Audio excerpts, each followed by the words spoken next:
todos a ouvir a mensagem de hoje, que tem por base o Antigo Testamento, 1 Reis, capítulo 8, versículos 60 até os 61. E destacamos o versículo 60, que diz assim: E assim todas as nações do mundo ficarão sabendo que somente o Senhor é Deus, e que não há nenhum outro.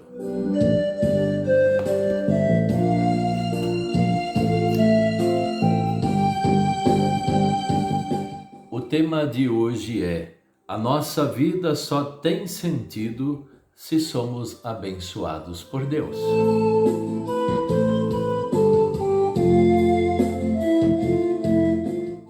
Muitos querem viver longe de Deus, longe da igreja, longe da palavra do Senhor, longe do Evangelho, longe das leis de Deus.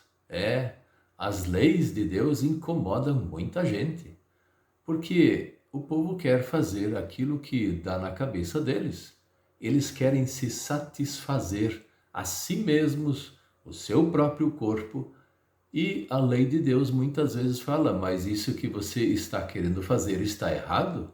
Não pode ser assim. Por exemplo, adultério é um dos casos, traição no casamento, roubos, enganar os outros, passar a conversa, mentir, e aí conseguir enganar e fazer bons negócios somente para a própria pessoa, e os outros que arquem com o prejuízo. A lei de Deus é clara em dizer: não adulterarás, não furtarás.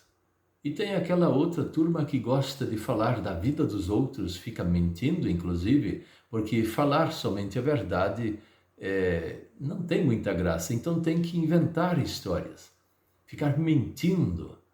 E aí tem o mandamento de Deus que fala para não fazer isso aí. Então tem tantas coisas que Deus proíbe para o bem das pessoas, para o bem das famílias, para o bem dos filhos de Deus e para o bem do mundo. Veja, se o mundo inteiro só seguisse os mandamentos de Deus, não precisava nem constituição, não precisava nenhuma lei. Os mandamentos são bem claros nisso. Mas o povo não quer, os governantes não querem. Então, cria-se novas leis. E novas leis que nem levam em consideração, muitas e muitas vezes, a lei de Deus. Aqui no nosso texto, o grande rei Salomão está terminando as suas orações. E as orações são para a inauguração do templo. Deus tinha encomendado o templo para ele fazer. E o rei Davi, que era o pai de Salomão, comprou todas as coisas, adquiriu tudo o que precisava para Salomão somente construir. E ele construiu, estava encerrando tudo, e ele estava orando pelo reino todo, o povo de Israel, estava orando pelo povo. E ele, nesse texto, terminou as orações. Agora ele fala de forma bem clara para o povo, pedindo a bênção de Deus para o povo. E o povo, por favor, povo, fiquem alertas, cuidem, guardem os mandamentos, sejam fiéis a Deus. E isso são palavras finais dele. E por isso, nesse texto, está escrito assim que todo mundo vai saber que somente tem um Deus verdadeiro, o Deus que é o Senhor. E Ele é o nosso Deus único, não tem outro, e é suficiente. Porque somente esse Deus mandou construir um templo para que o povo trouxesse as oferendas e Deus daria o perdão dos pecados. A palavra de Deus estaria lá para consolar o povo. Os outros templos dos povos pagãos, eles exigiam muitas coisas daquele povo e praticavam a prostituição naqueles templos, e o povo não saía consolado, saía com mais medo ainda, com mais pavor.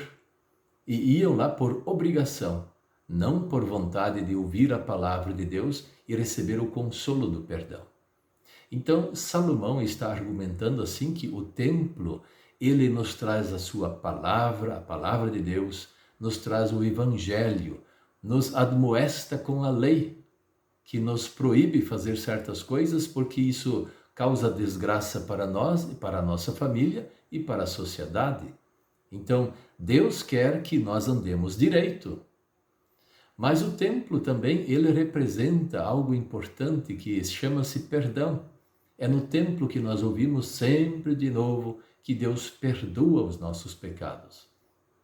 O templo mostra para nós um Deus fiel, um Deus amoroso, um Deus perdoador, um Deus consolador. E se nós fazemos o culto num templo grande, pequeno, ou o culto é numa casa, não importa, porque naquele momento esse é o templo. É ali que ouvimos a palavra e o consolo do Senhor. Esse texto, ele também nos chama a atenção por causa que nós só vamos viver bem aqui na terra se somos abençoados por Deus.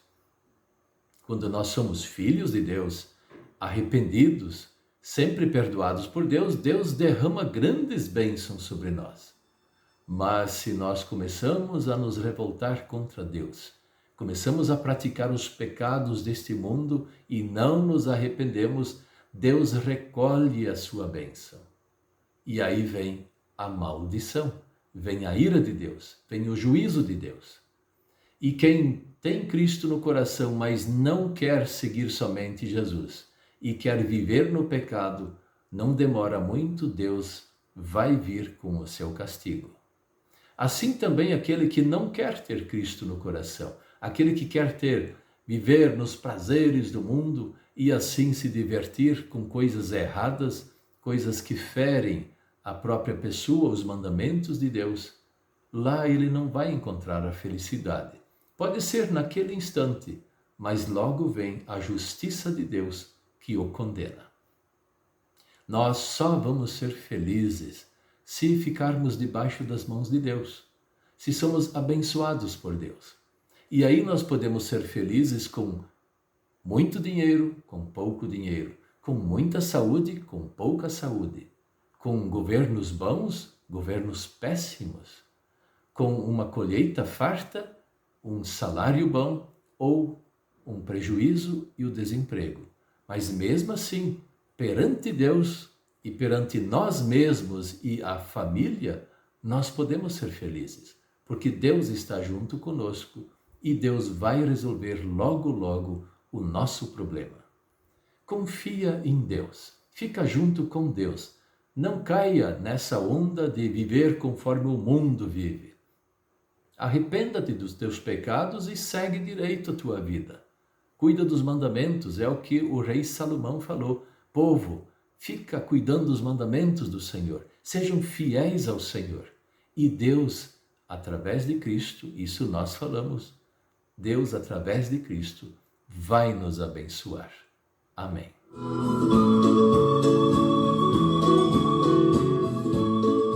Vamos orar.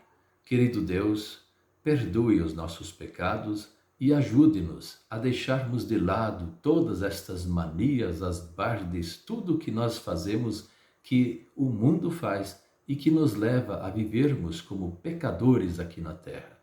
Venha dar-nos o teu alimento da fé, a tua palavra, fortalece-nos a fé, perdoe os nossos pecados, console-nos e, especialmente, coloque a tua mão sobre cada um de nós e nos abençoe. Pois assim, certamente, estaremos felizes aqui na terra com a tua companhia. Amém.